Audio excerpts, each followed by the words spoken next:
الخير يا حلوين. النهاردة قررت أشارك معاكم روتيني في الأجازة. أول حاجة طبعا جبت البيجامة بتاعتي وجبت أدوات الشاور، وهنخش ناخد شاور الأول عشان نستعد لليوم الجامد قوي ده.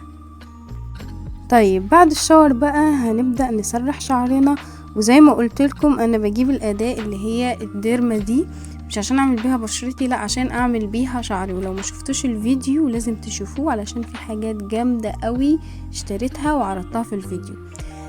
فالمهم هطلع بقى دي وهعمل بيها شعري الاول قبل ما احط الزيت او قبل ما احط اي حاجة، علشان الست اللي كانت عاملة الوصفة هي اللي قالت كده. ديت قالت اللي بتاع دي بتحفز الدورة الدموية ونمو الشعر، فانتي بتحطيها حرفيا بتغزغزي بيها شعرك كده شوية لحد ما يتحفز نمو الدورة الدموية، وبعد كده تحطي الزيت.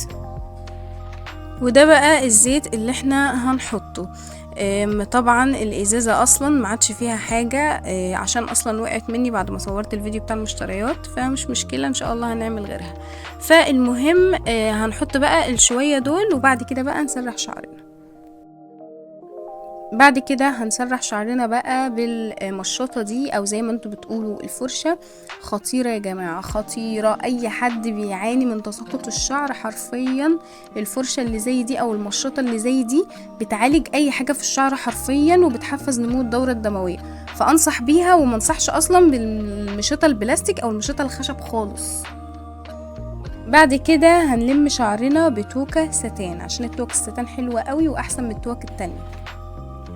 بعد كده وقت السكين كير، هنجيب بقى المرطب بتاعي. انا بستعمل بنسنول، وهنحطه بقى على بشرتنا.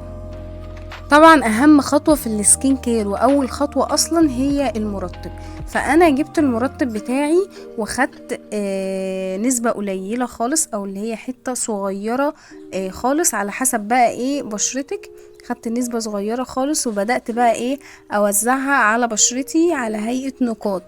دي طريقة حلوة قوي ان انتي توزعي بيها الكريم على بشرتك، وفي نفس الوقت بقى مش تحكي كده في بشرتك، لا لازم تعملي بالراحة علشان الكريم يعرف يمتص البشرة. وبعد ما بتحطي المرطب بتسيبي بشرتك لمدة 5 دقايق علشان الكريم اصلا يمتص البشرة قصدي تمتص الكريم، فاهمين؟ وبعد كده تعملي الخطوة اللي بعديها، ده مهم جدا.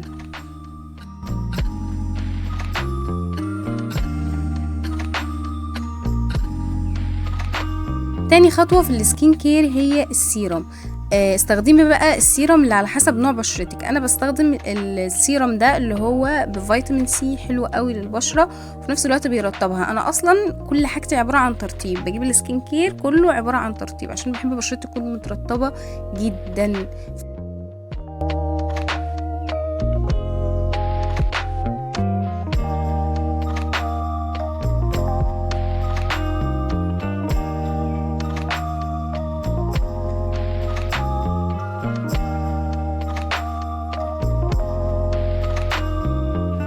ثالث واخر خطوة بالنسبة لي في السكين كير وهو التونر.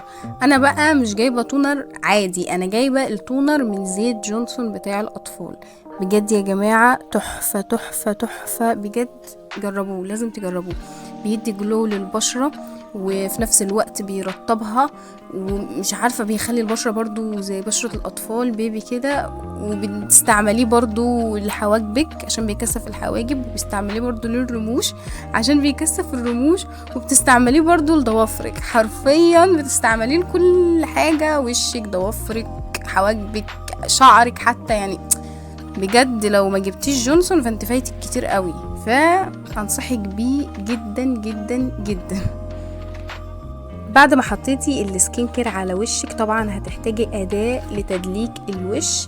الأداة دي تحفة، الجواشة دي بجد بجد بجد انا مبهورة حرفيا يا جماعة. وشي تحس ان هو منحوت، يعني انت يعني انت مثلا عايز تعملي عملية تجميل مش عارفة ايه من البتنجان ده، هري على الفاضي والله. استعملي الجواشة العسولة قوي دي، وهي هتديكي الوش اللي انت عايزاه حرفيا، او الوش اللي انت بتحلمي بيه. هتعملك فك، هتشيلك اللغد، هتخلي بشرتك بشرة شبابية كده، او اللي هي مش هتخليكي مثلا تكبري بسرعة، هتخليها يعني الجواشة دي بتحافظ على شباب البشرة. بتشد البشرة، بتعمل كل حاجة حرفيا. انت بقى مش بتستعمليها برضو لبشرتك بس، انت بتستعمليها تحت عينك وعند الحواجب، وبتستعمليها برضو يعني مثلا لو انت مصدعة ممكن تحطيها عند دماغك كده وتقعدي تلفي دوائر كده علشان الصداع يخفف. حرفيا الأداة دي تحفة تحفة، وبشكر اللي اخترعها، حرفيا جامدة، مش قادرة اصدق بجد.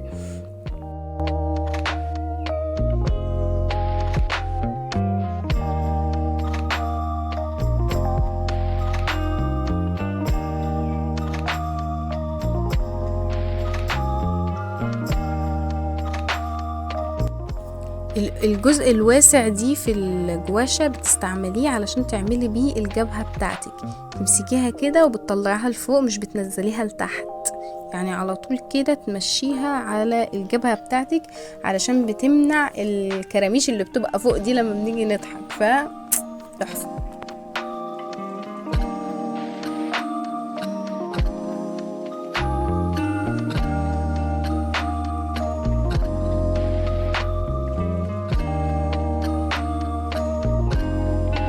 بصوا الجمال، حرفيا مفيش احلى من الجمال الطبيعي او من غير اي حاجة. وشي حرفيا بيبي فيس، يعني انا مش عارفة اكتر من كده يعني. بس مشكلتي ان انا عندي بس هالات سودا، بس دي المشكلة. بعد كده هنستخدم الليب بالم. طبعا احنا رطبنا وشنا، مش هنسيب مثلا بشرتنا مقشفة، لا طبعا هنرطبها بالليب بالم اللي لونه بينك العسول قوي ده.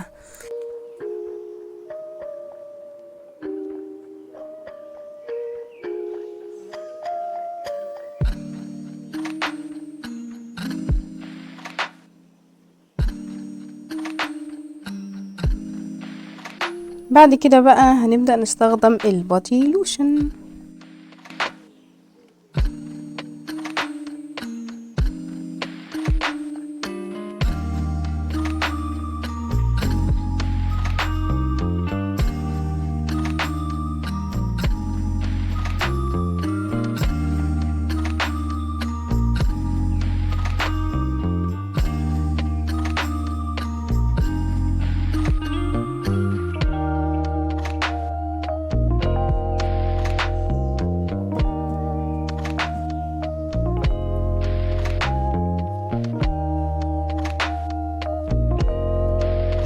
جينا بقى للبادي سبلاش المنقذ بتاعنا. حرفيا ريحة البادي سبلاش ده من ايفا، ريحته انوثة خالص وتحفة ورقيق وهادي، لا مش عارفة بجد ريحته حلوة قوي. هو ب165 جنيه، مش عارفة بريحة الوردة ولا بريحة ايه، فنفسي اوصل لكم ريحته بس مش عارفة ازاي. تحفة. بعد كده جبت بقى زيت جونسون علشان اعمل بيه ضوافري. زي ما انتوا عارفين هو بيتحط على الضوافر علشان يطولها، وفي نفس الوقت بيمنع حدوث الجلد الميت، او هو بيشيل الجلد الميت حرفيا. فانتي بتحطي الكمية اللي انتي عايزاها، او هي كمية صغيرة اصلا، وتحطي بقى على ضوافرك.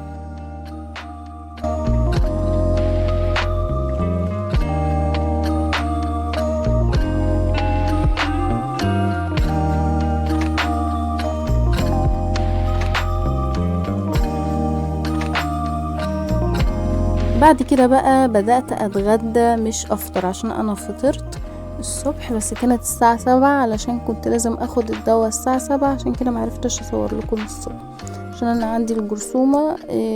هي اصلا كانت عندي السنة اللي فاتت وانا ما كملتش العلاج، رحت كشفت لقيتها لسه موجودة عندي، فبضطر ان انا اخد الدواء ومعرفتش اصور لكم للأسف. فهنا كنت بتغدى،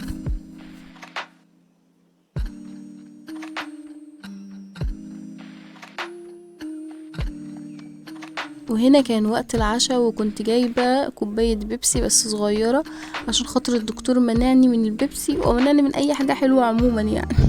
الواحد زهق والله.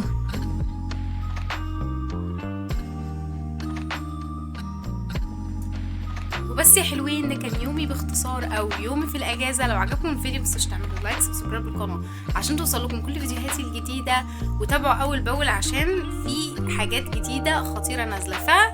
انيو.